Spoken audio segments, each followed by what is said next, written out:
Hello everyone and welcome back to Black Dahlia.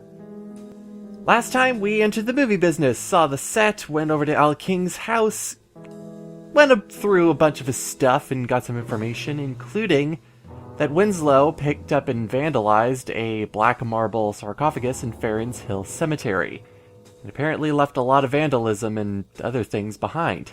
So we're going to take a look there. It was just too strange to be a coincidence. Winslow had to be behind this somehow. So there's the chunk of the sarcophagus that's missing. Pretty evident right there. But it's not the sarcophagus itself that we're really looking at today. No. It's everything else that he left on the walls. They mentioned graffiti all over the place, and in terms of how graffiti goes, it's certainly the cleanest graffiti out of all of them. When you look into the abyss also looks into you.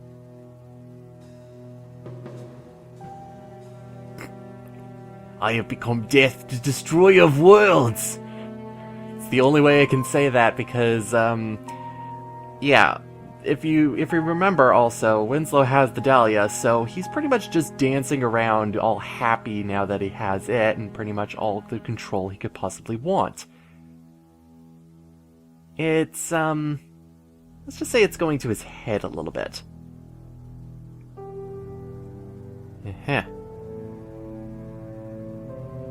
I'll just say he hasn't been the same person that we've dealt with the entire game at this point. The brave live on! Oh my. Yes. Yeah, so we can listen to Winslow really just make a whole bunch of speeches and spout sayings left and right. What was this one? Virtuous and vicious every man must be, few in the extreme, but all in the degree.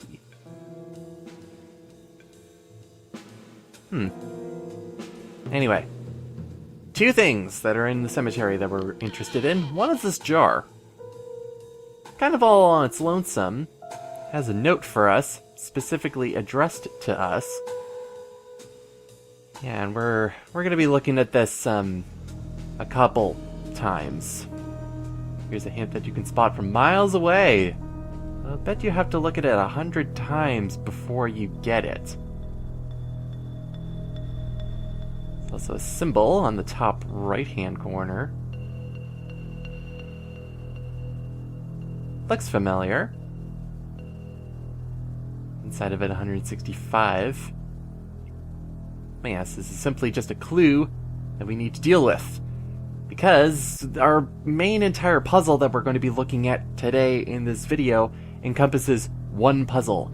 And if it wasn't for Winslow's help, we would have no idea what we are possibly doing. So yeah, Winslow's feeding us clues. Like this one over here with the same symbol. Who's ready for some algebra? Let's just say that. This puzzle is an algebra question involving four of this picture, 3 of this picture, and 2 other pictures as well. We're dealing with hangman, a pentagram, skulls, and daggers, and ultimately we're trying to figure out how many daggers go into 3 hangmans. So here is how I kind of figure out how to do this puzzle myself. Instead of dealing with the pictures, I translate them into letters, so A, B, C, and D.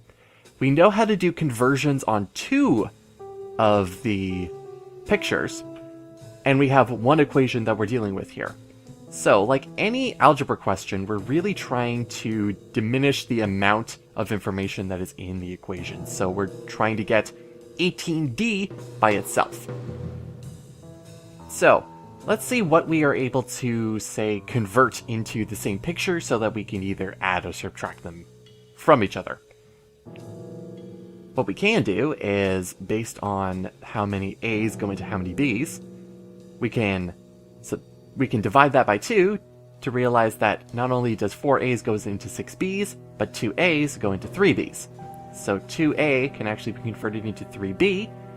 Add that to the 1.5 B that is already in the equation, and we're already going about diminishing it already. eliminating our hangmans in the equation. 4.5 B's on its own. Now, let's see what we can do about the B's specifically, and how they can convert. So, let's see here. 3 B's. If we were to do 1 C, so divide that by half, we have 1.5 B's for every C. So if we triple that, then we would get 1.5, then it goes into 3, then it would go into 4.5 B's that go into 3 C's. So we can convert our 4.5 B's into 3 C's. Sounds pretty good there. However, this also leads into what we're able to do with algebra questions. Bring a certain value from one side and move it over to the other side. Pretty much by just changing it either from a positive to a negative or vice versa. So that means that we are subtracting 3 C's from 5 C's, which gives us 2 C's.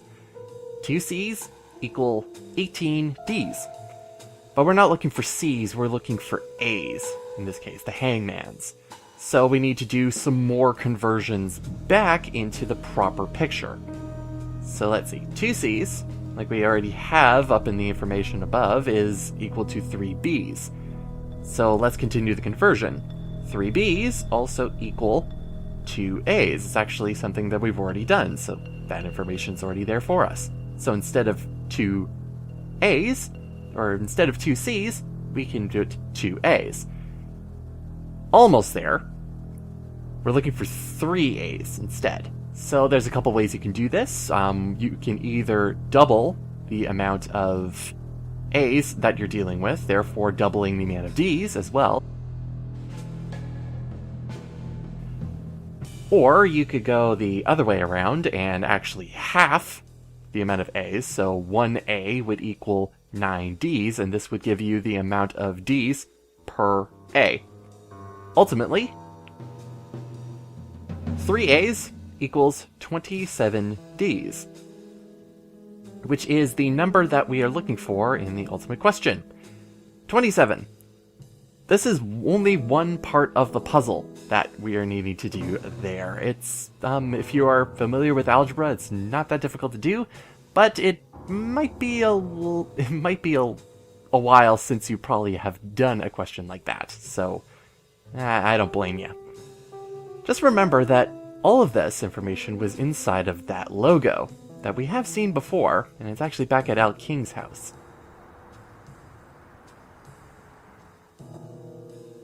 At this point, we technically have all of the information, we just don't know what to do with it, and what the actual pieces of the puzzle are supposed to be for. So let's get some more pieces, because right now we technically only have one, which is the number 27. So we've seen this logo pop up a whole bunch of times, and it's Winslow pointing us in the direction that it has to do with the telescope, and it has to do with the inclination-declination chart. What we're looking for is the proper angles, distance, height, anything that we're able to use in order to point the telescope in the right direction. So let's look back at Winslow's clue. Here's a hint that you can spot from miles away. Chances are, he's talking about distance, in this case. Though I bet you'll have to look at it 100 times before you get it. Now, he did point out the number 165 and put it inside of that logo. If you take the reach and decide to multiply 165 by 100, you get 16,500. And if we look at the chart, that is an acceptable number in terms of the distance that we're dealing with. It definitely diminishes the amount of numbers that we're able to deal with in order to find the angle. However, we don't have a height number in order to truly figure out which angle the telescope is supposed to be for. However, we have a treasure map that's incomplete that we don't really know how to use. So this is also a little bit of a stretch, because this is really the only part of the game where you're actually doing some sort of thing like this, where you can use the treasure map over top of another picture and match it up a certain way. In this case, we can match up the 2 compass roses over top of each other in order to find out the missing information of the treasure map. So if we go and put it all the way down here, perfect. So 3 vessels here committed, and the arrow is now pointing at that very particularly looking house down there. That should be a clue for you. And then all the way at the top, watch the witness face his doom, we get the number 250. Now, the number 250 by itself is actually not the right answer, because you get 2 pieces of information from this treasure map. The house and where it is, and the number 250. The house technically is actually corresponding to the elevation of 100. So, what if we were to subtract those 2 numbers from each other? So 250 minus 100. We would get the number 150. And that ultimately gives us the proper height inside of the chart, which will give us the proper angle. So, combine those 2 numbers, 150 and 16,500, and we get an angle of 0.5. And that is something that we're able to put into the telescope. But what about the number 27? Simple. It's the other number that we're putting in on the right side panel as well. So let's go ahead and do that.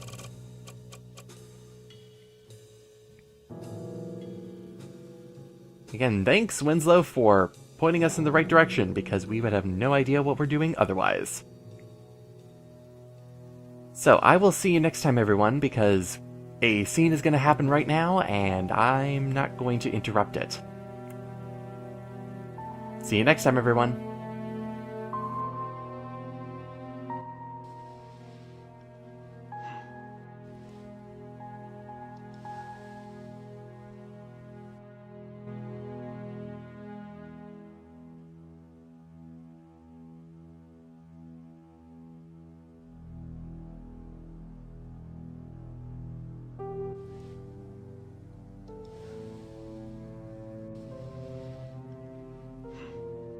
Winslow.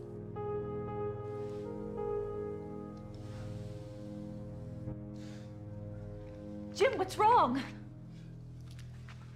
Alice, you've got to get out of here. Now. Go back to the hotel. I can't just leave. I've still got work to do. Winslow's on to me. He knows I'm here. How could he possibly know you're here? I don't know. Maybe Yell King's in thicker with him than we thought. It doesn't matter how he knows. He just does. What are you going to do? I don't know. He's playing some kind of game with me.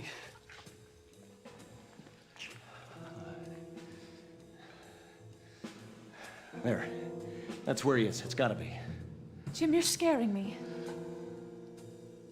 I'm sorry, Alice. I'm not trying to scare you.